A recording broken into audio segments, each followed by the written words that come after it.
good afternoon. I hope you guys are excited. I hope you guys are ready to rock and roll, and I hope you guys are fired on up. I want to go into a nice review of not only today, but what I expect to see what's going to be happening on the S&P 500 throughout this next week. The S&P 500 at this time has been extremely hot. We are seeing over a 7% move in the last 3 trading sessions alone. Now, let's remember, a 7% move is out of this world. The lowest point in 2022 so far was when the S&P 500 fell 28%. And when we take a look over on the S&P 500, that is when we were all the way down towards the price of 348. If you just want to take a look over on Google, you could just type in SPY stock, SPY ETF, whatever you want. This is going to come on up right here. And we could still see year to date, the S&P 500 is still down 16% on the year. We have been able to climb back 12% from the lowest point.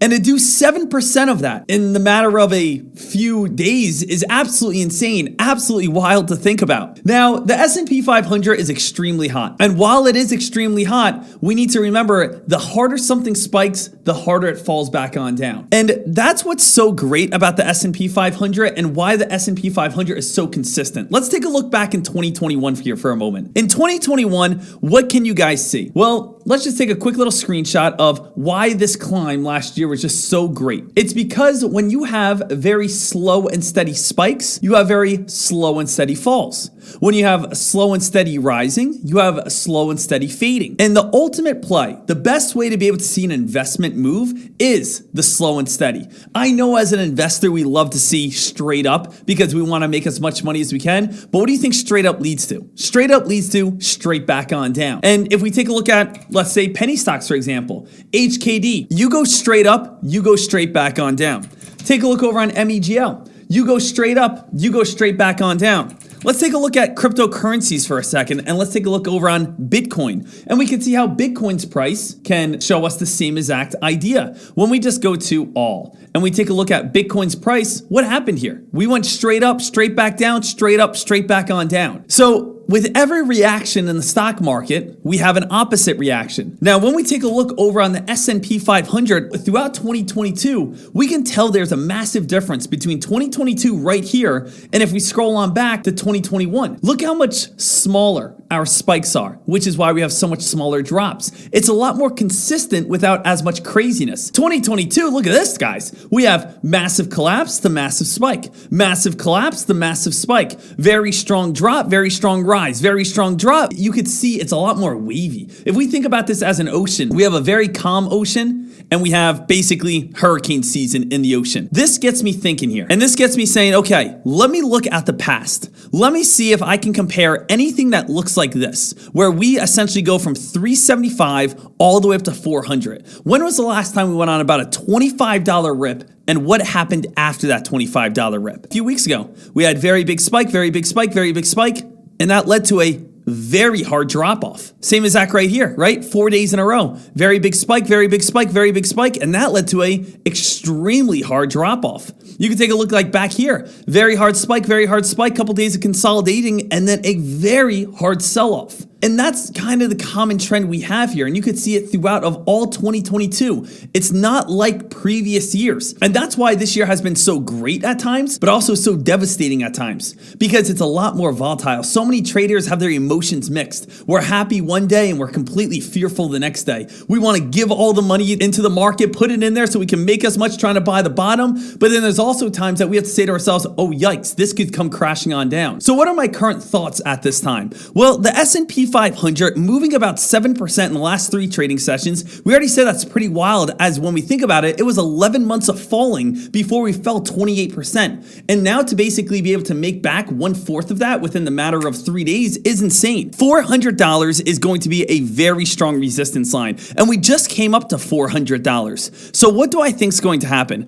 I think tomorrow we're going to test $400 again. We are going to have some sort of gap down and probably test $400 one more time. Now, if we do not get above and stay above $400, I think we will have 1 to 2 strong red days. Because I think a lot of traders at some point are going to say, hey, we didn't break through 400. I think a lot of traders are going to be a little bit nervous about that and give it a little bit of space. Remember, even if we have a $5 pullback and we go from $3.99 to $3.95, is that bad whatsoever? Not at all. Last week, we're in the 360s for a little bit. So just to come back down to the low 390s is not bad whatsoever. That's healthy consolidation. That's a healthy dip buy right there. So that's all part of natural trading to be able to have some sort of pullback. I think if we test $400, which we did on Friday, we tested $400 today, I think we have a little bit of a gap down, a morning spike back up to 400 tomorrow, and then we start coming back on down.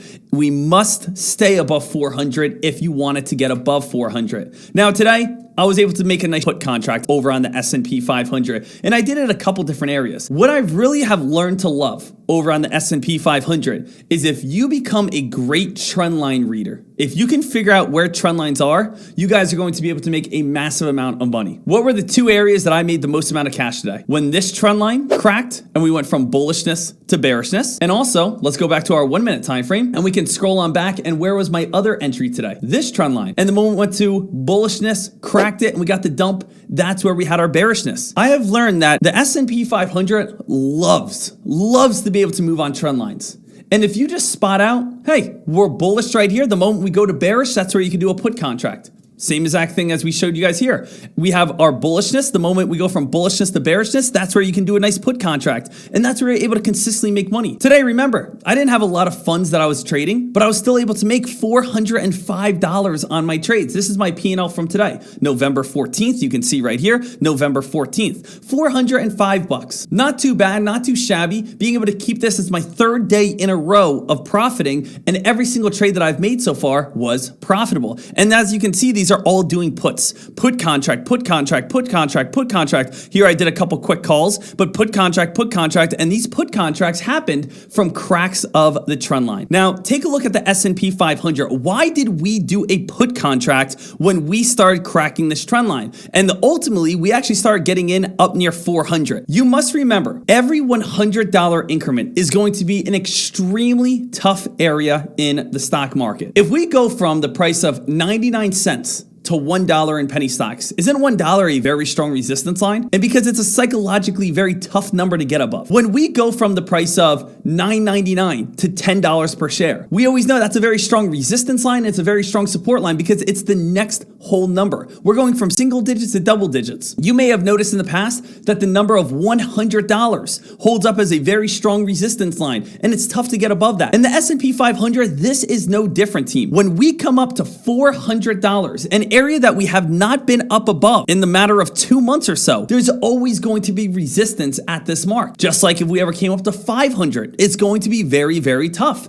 And as we come down to 350 would be a very nice support line because we're kind of in that $50 increments, or coming down towards 300 would be that $100 increments. We have gone from 350 all the way up to 400. 400 is going to be a resistance line every single time. Every single time, $400 is going to be a resistance line, especially hitting it its first time in the matter of 2.5 months. You know, this has to make sense to you guys being like, yeah, we did just go on a really strong rally, 7% move, hitting 400. 400 was going to be very tough, and now we're really accelerating on this put contract. We're really seeing a very big dump at this moment. We're seeing this thing really start falling apart. Buyers, I think, are going to still stay in this play tomorrow. But if we do not break that 400 region, we need to remember that we're probably going to be seeing something like this, where we may give back $5, $6, $7. And while that's very scary as a trader, we know it's really, really healthy. It's natural. After a $25 spike, we start seeing some sort of drop back on down. The one thing that I know a lot of traders have been focused on is that midterm election data. This is absolutely crucial when we think about it. Midterms are finally over. They're finally done with, and we're starting to get our results. Every single time. It's not just once in a blue moon, it's every single time for the past 14 midterm elections, or roughly the past 70 years. Whenever we have our midterm elections near the end of the year, in the final 2 months, we see a very big spike. So let's go back to 1962 to 1963.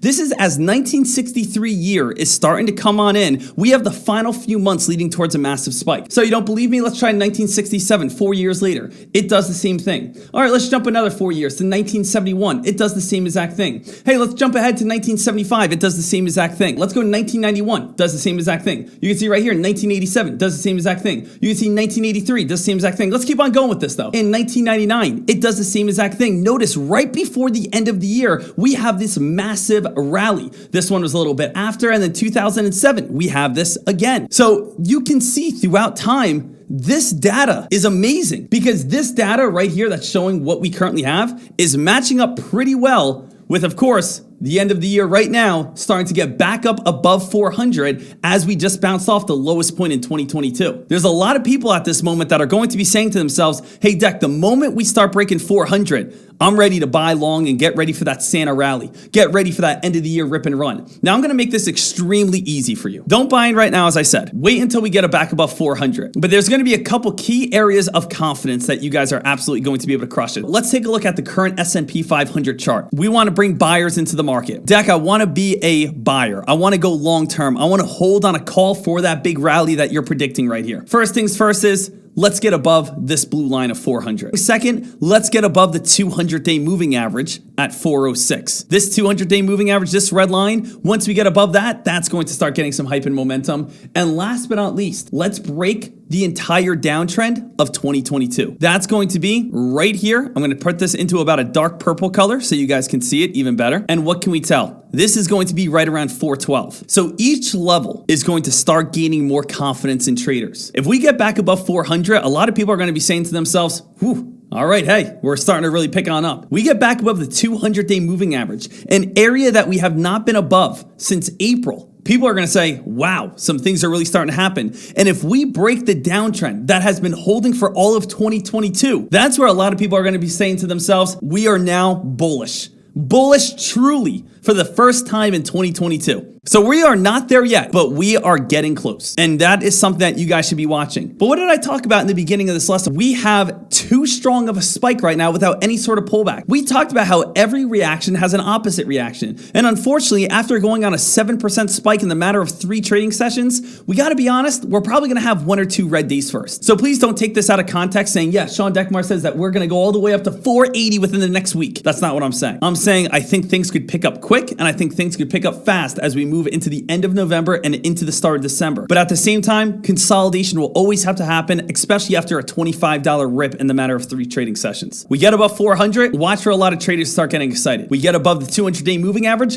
that's something that we haven't seen since April, and we get above the downtrend, it would be the first time in 2022 that we actually have a true area of being bullish. I gotta be able to bring something on up. Today we did a short order. We did a put contract right at 400. Why did I do that? Because I said we haven't seen 400 in the last 2 months. And coming up towards that hold number, $100 area, a lot of people are going to be selling. And as you guys can see at this moment, obviously, that's been working out very, very well. What do you think would be another great opportunity for a put contract? Can anyone see? Well, what about the red resistance line? We can see that this 200-day moving average hasn't been touched since August. And then we touched it back in April. And we really haven't been above it since early April to back towards March. That's the last time we were truly above the 200-day moving average. So once we break 400, go long, stay on the call side until the 200-day moving average up near around 406, 407. Be honest with yourself. Throw that ego, throw that biased opinion where you're saying, I want this to go all the way up to the moon, and say, hey, let me lock in around this 200-day moving average. Because I can almost guarantee we're going to have some trouble. I had some trouble 3 months ago, had some trouble about 5 months ago, and we saw trouble about 6 months ago as well. And after we break that, go long on this play and be willing to hold until you get to this purple line up near around 412. But once you get up to 412, that had trouble, that had trouble, that had trouble. We're most likely going to hit that area at least once and fall back on down before we get a breakout. These are where we can start putting some things together. Get above 400, buyers start gaining some confidence. Let's run up to the 200-day moving average. Lock in some profits at the 200-day moving average. Look to, again, do a put contract, bring it on down, make some money that way. We break the 200-day moving average, buy it, look for this to run on up towards the 2022 downtrend. 2022 downtrend hits, go ahead, take your profits, look for a put contract. Put contract starts bringing it back on down, go ahead, take your profits, break the 22 moving average, know that the midterms S&P 500, we can get that Santa Claus rally where we can get that big rip and run. Everything that I say, I want to back up with credibility. Everything that I say, I want you guys to understand my reasoning. Everything that I see is from the chart. Everything that I see right here, I want to make sure that you can fully comprehend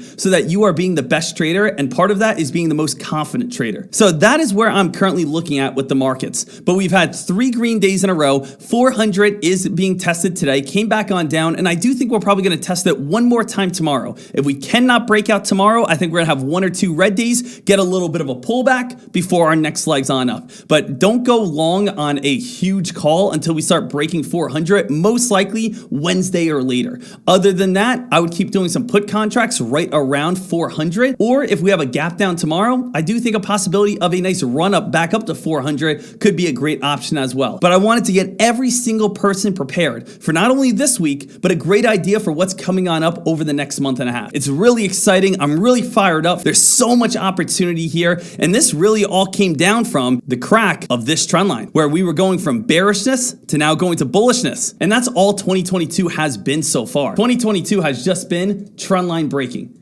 Once we're bearish, we go down, down, down, down, down. We cross the line, we're bullish. Hit a top, now we're bearish again. I'm not talking crazy here, am I? Where do you think we're going to eventually run up to? This purple line. And at that purple line, we got a big decision. Are we about to go bearish again? Are we about to see this start turning and start fading and falling? Or are we going to break it for the first time, be bullish on 2022 and start ripping and running into 2023. Make sure you guys are set, make sure you guys are ready, and make sure you guys are ready to absolutely crush it. All right, awesome job, awesome work.